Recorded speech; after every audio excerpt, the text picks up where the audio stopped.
Kabar Baraya September 2025. Pada tahun 2019, seorang kepala desa di Aceh Utara bernama Tengku Munirwan menjadi tersangka dan sempat ditahan oleh Polda Aceh. Kasus ini mencuat ke publik karena Munirwan dikenal sebagai inovator benih padi IF8 yang berhasil meningkatkan hasil panen petani di desanya. Penetapan tersangka ini menimbulkan banyak perdebatan dan simpati dari masyarakat karena dianggap sebagai kriminalisasi terhadap inovasi pertanian. Kronologi kasus. Tengku Munirwan, yang menjabat sebagai Kepala Desa Maunasah Rayeuk, mengembangkan dan menyebarkan benih padi IF8 kepada para petani di desanya. Benih ini diklaim mampu menghasilkan panen yang jauh lebih melimpah, bahkan mencapai 2 kali lipat dari varietas padi lainnya. Keberhasilannya ini bahkan membawanya meraih penghargaan nasional dari Kementerian Desa, PDT, dan Transmigrasi. Namun, Dinas Pertanian dan Perkebunan Aceh melaporkan Munirwan ke polisi. Alasan utamanya adalah benih padi IF8 belum memiliki sertifikasi resmi dari Kementerian Pertanian RI, sehingga peredarannya dianggap ilegal. Pada Juli 2019, Munirwan ditetapkan sebagai tersangka dan langsung ditahan. Pihak kepolisian menyatakan bahwa mereka memproses Munirwan bukan sebagai petani atau kepala desa, melainkan sebagai direktur yang menjual benih tanpa izin. Kasus ini segera menarik perhatian publik dan memicu gelombang simpati. Banyak pihak, termasuk anggota DPR Aceh, menilai kasus ini sebagai bentuk kriminalisasi dan menduga ada persaingan bisnis di baliknya. Menanggapi protes publik dan permohonan dari kuasa hukum, Polda Aceh akhirnya memberikan penangguhan penahanan kepada Munirwan. Polemik dan sudut pandang. Mereka berpendapat bahwa inovasi Munirwan telah terbukti menyejahterakan petani. Menurut mereka, seharusnya pemerintah membantu proses sertifikasi, bukan justru mengkriminalisasi. Selain itu, mereka merujuk pada putusan Mahkamah Konstitusi yang menyatakan bahwa peredaran benih di kalangan petani sendiri tidak memerlukan izin.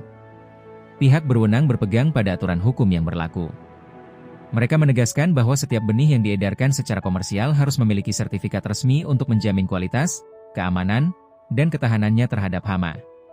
Tanpa sertifikasi, benih tersebut dianggap tidak aman dan berpotensi merugikan petani dalam jangka panjang.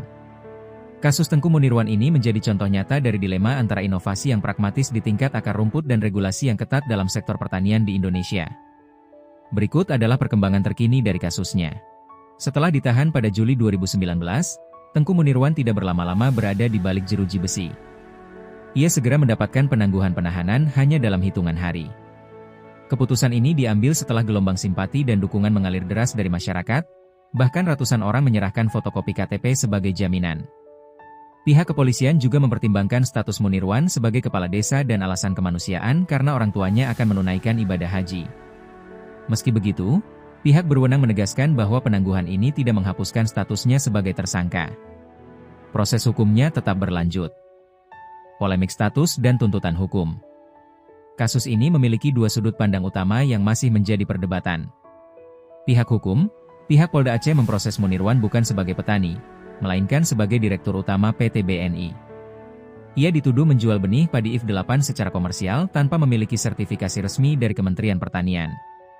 Penjualan ini dianggap melanggar Undang-Undang Perlindungan Varietas Tanaman. Pihak pendukung, para pendukung Munirwan, termasuk anggota DPR Aceh, menyebut kasus ini sebagai kriminalisasi inovasi. Mereka berpendapat bahwa benih IF8 telah terbukti meningkatkan kesejahteraan petani dan seharusnya pemerintah memfasilitasi sertifikasinya, bukan justru mempidanakan. Mereka juga menduga ada motif persaingan bisnis di balik laporan ini. Perkembangan terakhir. Hingga saat ini, belum ada informasi resmi mengenai putusan akhir dari persidangan kasus Tengku Munirwan.